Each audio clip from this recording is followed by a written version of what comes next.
నమస్తే welcome to iDream నేను మీ మాధురి దాదాపు 5 నెలల తర్వాత కవితకు బెయిల్ వచ్చిన సంగతి అందరికీ తెలిసిందే.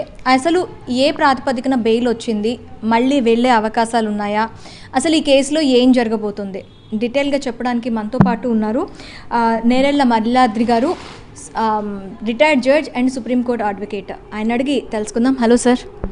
సార్, కవిత గారికి దాదాపు 165 రోజులు ఉన్న తర్వాత, తిహార్ జైల్లో ఉన్న తర్వాత ఇప్పుడు బెయిల్ వచ్చింది. దీన్ని ఎలా చూడాలి? ఇప్పుడు బెయిల్ రావటాన్ని మనం ఎలా చూడాలి? ఏ ప్రాతిపదికన బెయిల్ ఇచ్చారు? ముందుగా ఐడ్రీమ్ ప్రేక్షకులకి, యాజమాన్యానికి, అదేవిధంగా టెక్నీషియన్స్, మీకు అందరికి కూడా నా హృదయపూర్వక ధన్యవాదాలు, కృతజ్ఞతలు, అభినందనలు, సుస్వాగతాలు తెలియజేస్తున్నాను. నేను చాలా ఆనందంగా ఉన్నాను. దానికి 2 కారణాలు. ఒకటి, ఈరోజు నా పుట్టినరోజు. 2, నేను ఐడ్రీమ్స్లో ఏదైతే చెప్పానో అనేక వీడియోస్ ద్వారా, మరీ ముఖ్యంగా రీసెంట్గా కొన్ని వీడియోస్లో ఇతర ఛానల్స్లో కూడా చెప్పినవి అన్నీ కూడా ఈరోజు సుప్రీంకోర్టులో వాదనల రూపంలో, క్వశ్చన్ అండ్ ఆన్సర్స్ రూపంలో బయటకు వచ్చినాయి. నేను ఇంట్లో కూర్చొని ఎన్టీవీలో ఆ లైవ్ ఛానల్ని కూడా చూడటం జరిగింది. 165 రోజుల తర్వాత ఆమె బయటికి రావడం అంటే అటు లీగల్గా, రాజకీయంగా, సోషల్గా అనేక చర్చలు మొదలయ్యాయి, ఇంకా కూడా కొనసాగుతాయి. దానికి అంతటి కారణము 2 విషయాలు. భారతదేశ చరిత్రలో ఈ పర్టికులర్ లిక్కర్ స్కామ్ కేసులో 2 గొప్ప లేకపోతే ముఖ్యమైన విషయాలు జరిగినాయి. ఒకటి, ఆమ్ ఆద్మీ పార్టీ లాంటి పార్టీని ముద్దాయిగా చేశారు ఈ కేసులో. గతంలో ఏ పార్టీ కూడా ఏ కేసులో కూడా ముద్దాయిగా లేదు.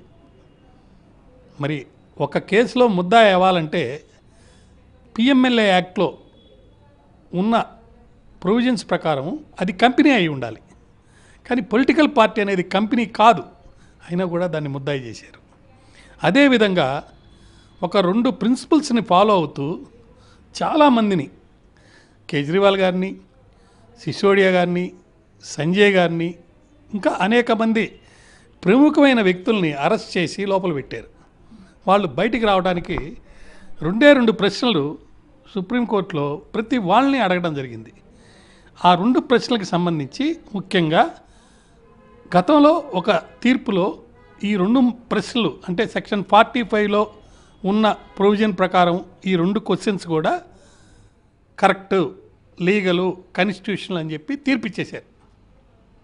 దాని మీద రివ్యూ పిటిషన్స్ చాలామంది వేశారు. నళిని చిదంబరం గారు, తర్వాత మన సీనియర్ అడ్వకేట్స్ అభిషేక్ సింఘ్వి గారు, మళ్ళా ఆయన సెంట్రల్ మినిస్టర్గా చేశారు. ఇప్పుడు నిన్న కూడా కేసులో ఆయన ఆర్గ్యూ చేశారు. వారు ఇప్పుడు bar association, supreme court bar association president, వీళ్ళందరూ కూడా రివ్యూ పిటిషన్స్ వేశారు. ఈ 2 ప్రశ్నలకు సంబంధించి ఈ యొక్క సెక్షన్ 45లో ఏదైతే ప్రొవిజన్ పెట్టారో అది మీరు చట్టపరంగా ఉంది, రాజ్యాంగపరంగా ఉందని చెప్పారు. కానీ అది తప్పు, దీన్ని రివ్యూ చేయండి అని చెప్పారు. అయ్యే 2 ప్రశ్నలు కవిత కేసులో కూడా వచ్చినాయి. ఈ 2 ప్రశ్నలు ఏంటంటే, ఒకటి, ఎవరైనా ఈడీ కేసులో ముద్దాయి అయితే వాళ్ళు ఆ పర్టికులర్ కేసులో ₹1,00,00,000 కంటే ఎక్కువ డబ్బు ఇన్వాల్వ్ అయి ఉంటే, లంచంగా కానీ లేదా ఏ రూపంలో కానీ మనీ లాండరింగ్ జరుగుంటే, మొట్టమొదట పాయింట్ ఏంటంటే, నేను ఈ నేరం చేయలేదు అని రుజువు చేసుకొని ప్రైమా ఫేషిగా చేయాల్సిన బాధ్యత ఎవరిని లోపల పెడతారో వారి మీద ఉంది. అది ఒకటి. రెండవది, బయటకు వస్తే, బెయిల్ మీద బయటకు వస్తే, నేను మరలా ఇటువంటి నేరం చెయ్యను, చేసే అవకాశం లేదు అని కూడా ప్రూవ్ చేయాల్సిన బాధ్యత కూడా ఆ వ్యక్తి మీదే ఉంది. ఇవి 2 చాలా ముఖ్యమైన విషయాలు. మరొకటి ఏంటంటే, ఈ రివ్యూ పిటిషన్లో వాళ్ళు అడిగింది, మనం ముద్దాయిలకి వాళ్ళ మీద పెట్టిన కేసు తాలూకు ఎఫ్ఐఆర్ కాపీ సిఆర్పిసి ప్రకారం అందరికీ ఇస్తారు. అసలు ఏం కేసు పెట్టారని తెలియాలి కదా. కానీ కంపల్సరీ ఇవ్వాల్సిన అవసరం ఈడీ కేసుల్లో లేదు. దాన్ని ఈసీఐఆర్ అంటారు. ఆ ఈసీఐఆర్ రిపోర్టు కాపీ కూడా వాళ్ళకి ఇవ్వాల్సిన అవసరం లేదు అన్నట్టుగా ఈ చట్టం ఉంది. మరి ఇది చట్ట వ్యతిరేకం కదా అనేది ఒక ఇది. సో దాని మీద కూడా రివ్యూ పిటిషన్లో మరి చర్చ జరుగుతుంది. అయితే ఈరోజు మరి ముఖ్యంగా కవిత గారి కేసు గతంలో 22వ తారీఖు నాటి నుంచి ఈ రోజుకు వాయిదా పడింది. 22వ తారీఖు కౌంటరు వేయనందుకు ఈడీకి సంబంధించిన లాయర్ల మీద సుప్రీంకోర్టు బెంచి ఆగ్రహం వ్యక్తం చేసింది. అప్పుడు ఆ సందర్భంలో ఏమడిగిందంటే, మీ దగ్గర హైకోర్టు రికార్డు ఫైల్ ఉండి కూడా దాన్ని బేస్ చేసుకొని కౌంటర్ దాఖలు చేయకుండా వాయిదాలు అడుగుతున్నారు, ఇది తప్పు అంటే అప్పుడే కొంచెం అర్థమైంది జనాలకి, అంటే ప్రజలకి. సో ఈడీ ఏదో విధంగా ఈమెని కొనసాగించాలనే ఉద్దేశంలో ఉంది అని. అయితే ఈరోజు కౌంటర్ వేయడం జరిగింది. ఆ కౌంటర్ వేసిన తర్వాత వాదనలు జరిగేటప్పుడు సుప్రీంకోర్టులో ముకుల్ రోహత్గి గారిని కవిత గారి అడ్వకేటు ముఖ్యంగా 3 వాదనలు చేశారు. ఒకటి, ఈమె ఒక స్త్రీ, మనీష్ సిసోడియా కేసులో బెయిల్ ఇచ్చేటప్పుడు ఏ ప్రాతిపదికన ఆయనకి బెయిల్ ఇచ్చారో ఈమె కేసులో కూడా ఛార్జ్షీట్ దాఖలు చేశారు కాబట్టి, సుమారు 165 రోజుల నుంచి జైల్లో ఉంది కాబట్టి త్వరితగతిన మరి ట్రయల్ జరిగి తీర్పు అయ్యే అవకాశం లేదు కాబట్టి వెల్యూమినస్ డాక్యుమెంట్స్ వేశారు, చాలా టైం టేకింగ్ ప్రాసెస్ ఉంది కాబట్టి ఈమె ఫండమెంటల్ రైట్ అనేది వైలేట్ అవుతుంది కాబట్టి ఈమెకి బెయిల్ ఇవ్వండి అనేది ఒక వాదన. రెండో వాదన వాళ్ళు చేసింది ఏంటంటే, ఈమె ఏదో తన యొక్క సెల్ ఫోన్లకు సంబంధించి ఎవిడెన్స్ని డెస్ట్రాయ్ చేసినట్టుగా వాళ్ళు వాదిస్తున్నారు.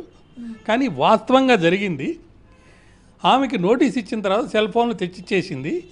కానీ తెచ్చిచ్చే లోపల ఆమె కొత్త ఫోన్లు తీసుకున్నందువల్లనో అనేక కారణాల వల్ల ఆమెకున్న ఫోన్లని ఇతరులకు ఇచ్చింది. ఆ ఫోన్లని మళ్ళీ వాళ్ళ దగ్గర నుంచి తెచ్చుకొని ఆ తెచ్చుకున్న ఫోన్లను వాళ్ళకి ఇచ్చేసింది.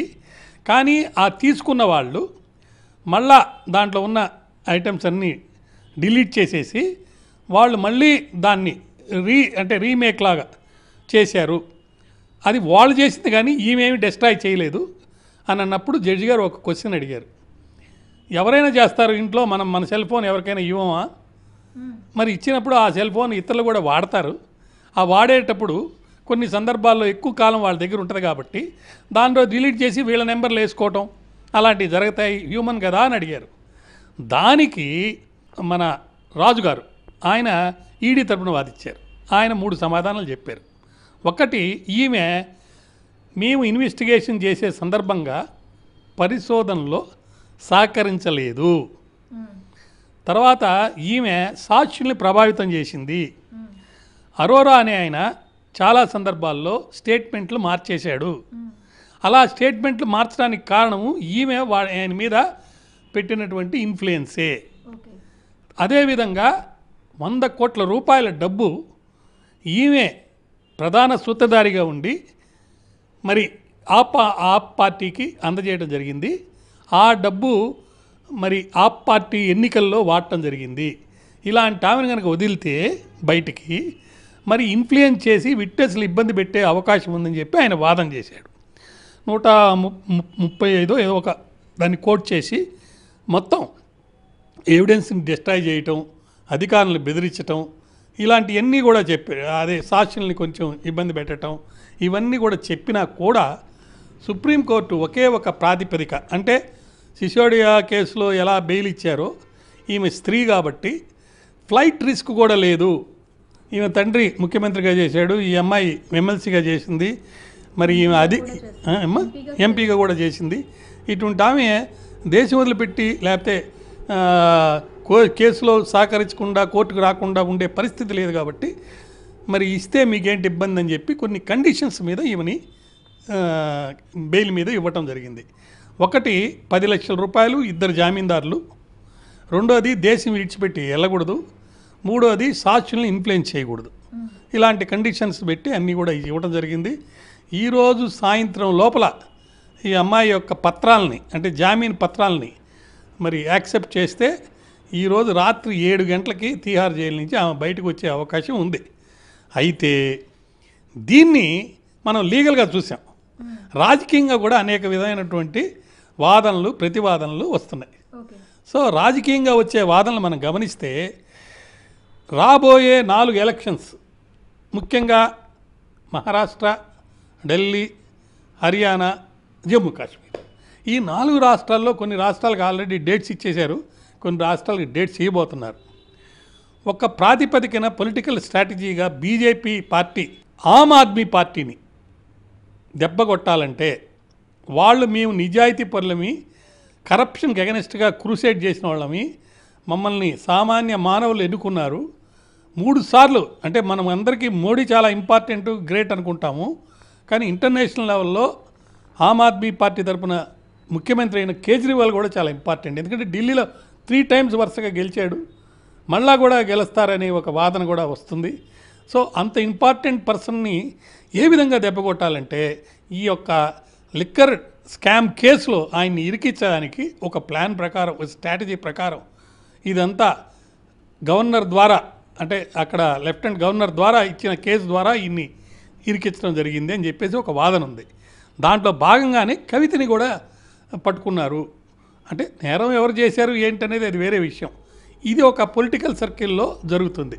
ఈ సందర్భంగా మొన్న జరిగిన ఎలక్షన్స్లో మరి లాస్ట్ మూమెంట్లో బీజేపీ మరి బీఆర్ఎస్ కమాండ్ బీఆర్ఎస్ మధ్యలో ఒక రాజకీయ అవగాహన ఒప్పందం వల్ల ఆయన ఎన్నికల్లో ఓడిపోయాడు. మళ్ళా ఎంపీ ఎలక్షన్లప్పుడు ఈ 8 సీట్లు బీజేపీకి రావడానికి లోపాయకారి ఒప్పందం వల్ల, సపోర్ట్ వల్ల వాళ్ళు గెలిచారు. అయితే మరొక వాదన ఏంటంటే అది కాదు, బీఆర్ఎస్ పార్టీని పూర్తిగా సమూహంగా అంటే దాంట్లో చేరిపోతారు అనేది ఒక వాదన వచ్చింది. దానికి సంబంధించి కూడా ఒక ముఖ్యమైన విషయం ఏంటంటే వాళ్ళ మేనమామ గారు ఆయన హరీష్ గారు గురించి బండి సంజయ్ గారు ఒక వాక్యం చేశారు. ఆయన మంచోడు, ఆయన రాజీనామా చేసి వస్తే మేము చేర్చుకుంటామని. సో హరీష్ గారు ఏమైనా పోయి జాయిన్ అవుతారా, లేకపోతే కవిత గారిని లోపాయకారి ఒప్పందంలో కవిత గారిని తీసుకుంటారా? నన్ను ఒక ఛానల్లో కూడా అడిగారు, కవిత గారు ముఖ్యమంత్రి ఏమైనా అవుతారా భవిష్యత్తులో అంటే. మనకు మహారాష్ట్రలో జరిగినటువంటి రాజకీయ ప్రకంపనలు అనుకోండి, అక్కడ ముఖ్యమంత్రులను మార్చడం కానీ అవి చూసినప్పుడు షిండే రూపంలో ఇక్కడ కూడా అటువంటి ఏమైనా జరుగుతాయా అనే ఒక వాదన పూర్తిగా వచ్చింది. కాదు కాంగ్రెస్ బీఆర్ఎస్ ఒకటైంది బీజేపీని అంతం చేయడానికి. బీజేపీని నేషనల్ లెవెల్లో పడేయాలని అంటే చంద్రబాబు గారికి మన జనతాదళ్ ఆయన అక్కడ బీహార్ నుంచి వాళ్ళిద్దరు సపోర్ట్ తోటి ఇది నడుస్తుంది కాబట్టి వాళ్ళ సపోర్ట్ని కనుక బ్రేక్ చేస్తే, అంటే బ్రేక్ చేయాల్సిన పరిస్థితి వస్తుంది. జగన్ గారు కూడా చాలాసార్లు క్వశ్చన్ చేసి అడుగుతున్నారు, మీకు ఇప్పుడు అవకాశం వచ్చింది, మీరు ఎందుకు స్పెషల్ స్టేటస్ని డిమాండ్ చేసి అడగడం లేదని. దానికి ఆన్సర్గానే చంద్రబాబు నాయుడు గారు ఢిల్లీలో స్పెషల్ స్టేటస్ కంటే ఎక్కువ అవసరాలు ఇప్పుడు నాకున్నాయి, వాటి కోసమే నేను వచ్చానని చెప్పి 15 కోట్లు 1000 కోట్లు కూడా తెచ్చుకోవడం జరిగింది. సో ఇలా పార్టీలు మారి మరో పార్టీలో దీన్ని విలీనం చేయటమా, లేకపోతే సపరేట్గా ఉండి ఐకమత్యంతో పోరాడి కాంగ్రెస్ దించుతారా అనేది ఒక వాదన. లేదు కాంగ్రెస్ పార్టీ బీఆర్ఎస్ ఒకటయ్యి బీజేపీని అంతం చేసి రాహుల్ గాంధీని ప్రైమ్ మినిస్టర్ చేసే పరిస్థితి అనేది ఒక వాదన జరుగుతుంది. ఇక్కడ ఈ 2 రకాల వాదన రావడానికి ముఖ్యమైన కారణం ఏంటంటే సెంట్రల్లో ఆమ్ ఆద్మీ పార్టీని కాంగ్రెస్ జత చేసుకొని మన ఎన్నికల్లో నిలబడటం జరిగింది. సో ఆమ్ ఆద్మీ పార్టీ వాళ్ళకి కవిత గారికి ఒక అండర్స్టాండింగ్ ఉంది కాబట్టి, కవిత గారు లిక్కర్ కేసులో ఇన్వాల్వ్ అయింది కాబట్టి, కవిత గారిని కనుక బయటపడితే కేజ్రీవాల్ కూడా బయటకు వచ్చేస్తాడు. సో కేజ్రీవాల్ కవిత వీళ్ళందరూ కలిసి కాంగ్రెస్తో సపోర్ట్ చేసి బీజేపీని అంతం చేస్తారనేది ఒక వాదన. మరొక అంటే అనుకుంటుంది సర్కిల్స్లో. రెండో వాదన ఏంటంటే గతంలో రేవంత్ రెడ్డి గారు బీజేపీలో చేశారు కాబట్టి ఇప్పుడు బీజేపీ సపోర్ట్ తీసుకోనో లేకపోతే బీజేపీలోకి చంద్రబాబు నాయుడు అటు ఉన్నాడు కాబట్టి బీజేపీలోకి ఈయన వెళ్తారేమో. లేదు చంద్రబాబు నాయుడు గారే కాంగ్రెస్కి సపోర్ట్ చేస్తారు. ఎందుకు చేస్తారు కాంగ్రెస్ సపోర్ట్ అని అంటే 2 కారణాలు. ఒకటి ఆయన వచ్చింది కాంగ్రెస్ పార్టీ నుంచే. ఒకటి తెలుగుదేశానికి ముఖ్యమైనది ఏంటంటే స్పెషల్ స్టేటస్ కావాలి అక్కడ. అది బీజేపీ వాళ్ళు ఇచ్చే అవకాశం లేదు, కాంగ్రెస్ వాళ్ళు ఇస్తానంటున్నారు. నెంబర్ 1. నెంబర్ 2, ఈ మధ్య స్పీకర్ ఎన్నికప్పుడు బీజేపీ పార్టీ వాళ్ళు ఒక లెటర్ రాసి జగన్ గారిని ఆహ్వానిస్తే వాళ్ళ నలుగురు రాజ్యసభ ఎంపీలు బీజేపీకి సపోర్ట్ చేశారు. సో వీళ్ళు కూటమిలో ఉండి కూడా అటు పవన్ కళ్యాణ్ గారు కానీ మరి చంద్రబాబు నాయుడు గారు కానీ ఏమయ్యా మాకు అపోజిషన్గా నిలబడ్డా వాళ్ళ సపోర్ట్ మీరు ఎలా అడిగారు లెటర్ ఇచ్చి అని అడగలేని పరిస్థితి, అడగలేదు కూడా.